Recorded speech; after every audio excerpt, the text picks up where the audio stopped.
안녕하십니까. 사랑주는 교회 박기식 목사입니다. 그간 잘 지내셨는지요? 근데 이런 인사도 참 무색합니다.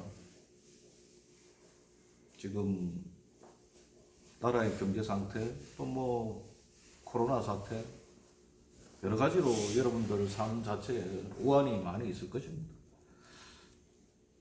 그런 사회적 전반적인 분위기가 그렇다 보니 결과적으로 오늘 제가 하고 싶은 이야기는 사람들 간에 서로 미워하는 마음이 많이 생겨요. 화목하지가 못하다는 거죠. 가정이 자꾸 분열이 되고, 그러니까 사회가 분열이 되고. 성경 말씀에 보니까 로마서 12장 18절에 할 수 있거든 너희로서는 사람과 더불어 화목하라는 하나님의 말씀이 있습니다. 화목하라. 우리가 참 화목하기 힘들죠. 어렵죠.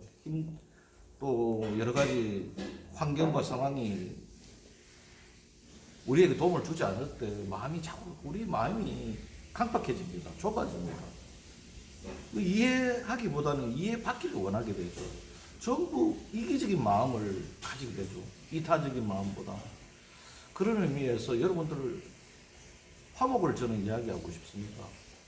우리가 한번 화목해져 봅시다. 예수님의 마음을 가지고. 예수님 믿는 사람은 정말 그리스도인이라는 생각으로 예수님의 마음을 가지고, 예수님을 모르는 사람은 한번 예수님의 마음을 가져보시기 바랍니다. 그럼 예수님을 한번 믿어보시라는 거죠. 예수님은 사랑의 예수님이시니까요. 링컨 여러분들 대통령 잘 아실 줄로 믿습니다. 링컨 대통령은 정적이 있었어요. 에드윈 스탠턴이라는 정적이 있었습니다. 정적. 정치적인 적이라는 거죠. 이 사람은 옛날부터 이 링컨을 항상 무시했어요. 이 에드윈 스탠턴은 참 잘 나가는 베테랑 변호사였어요. 돈도 많고 깔끔하고. 링컨은 늘 가난하죠. 옷도 추리하고. 인상도 못생겼잖아요. 링컨이 수염을 기른 이유가 못생긴 얼굴을 가리기 위해서입니다. 어떤 소녀가 링컨에게 수염을 기르면은 좀 더 못생긴 얼굴을 가릴 수 있을 것이다라는 그런 충고라고 할 수 있을까요? 그때부터 이 소녀의 말을 듣고 링컨 대통령은 이 수염을 기르기 시작했죠. 근데 그게 또 트레이드 마크가 되고 훨씬 좋은 인상을 가지게 되었죠. 중요한 것은 대통령이 되기 전 링컨은 참 어려운 시절을 겪었습니다. 그러다가 아주 중요한 소송을 맡게 되었어요. 소송을 맡게 되었는데 하필이면 자신의 그 정적이었던, 자기를 그렇게 미워하고 깔보던 에드윈 스탠턴이라는 사람과 같이 협업을 하게 되었어요. 그래서 재판정에서 이 에드윈 스탠턴을 만났는데 이 사람이 일어났어. 바로 손가락질을 하면서 저 사람을 왜 데리고 왔느냐, 링컨 저 사람을 왜 데리고 왔느냐, 저 시골 촌떡이 저 옷 입은 그 꼴을 봐라. 그렇게 링컨을 모욕을 주면서 기분 나쁘다는 듯이 나가버린 사건이 실제로 있었습니다. 그리고 훗날 링컨이 대통령이 되고 나서 내각을 꾸리는데 국방부 장관이 필요했습니다. 그때 국방부 장관은 누구를 내정했냐면 바로 자신의 정적이었던, 그렇게 자신을 모독했던 에드윈 스탠턴이었습니다. 주변에 사람들은 난리가 나죠. 아니 어떻게 정적, 그 사람 그렇게 각하를 무시하고 멸시하지 않았습니까? 미워하지 않았습니까? 원수 아닙니까? 원수. 그 사람을 왜, 그 사람을 용서하지 마십시오. 용서하지 마십시오. 그렇게 이야기했단 말이에요.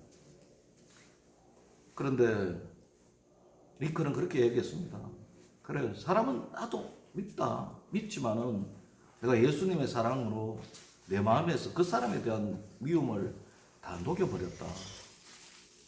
그리고 에드윈 스탠턴은 국방부 장관 자리에 앉히고, 또 스탠턴은 거기에 감명을 받아서 훌륭하게 자신의 일을 맡아서 링컨에게 큰 도움이 되었습니다. 그리고 남북전쟁에서 승리도 하게 되고 미국의 위대한 대통령이 될 수 있는 힘이 되기도 했죠.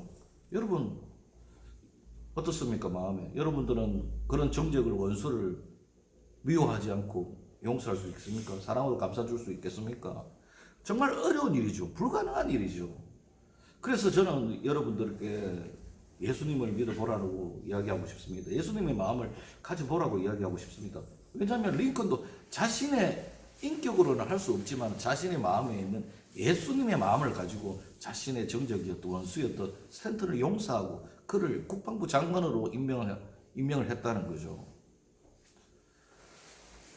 여러분들 세상 사는 것이 참 팍팍합니다. 우리 삶은 끊임없이 도전과 시련이 계속되고 있습니다.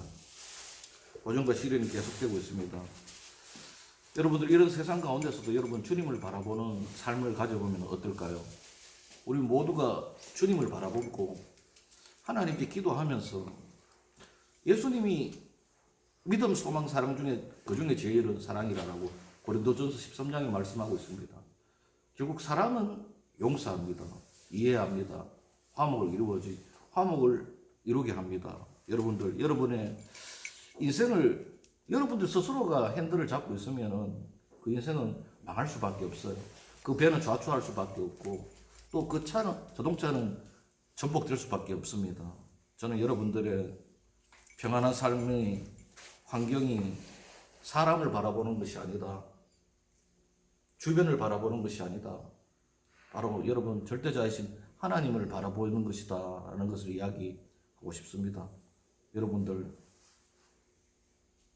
예수님의 마음을 가지고 사랑으로서 서로 화목하는 희생할 수 있는 이기적이기보다는 이타적인 배려하는 마음, 예수님은 항상 서로 사랑하라고 했습니다.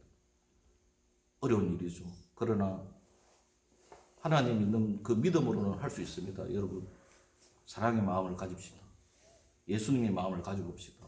예수님을 믿읍시다. 감사합니다.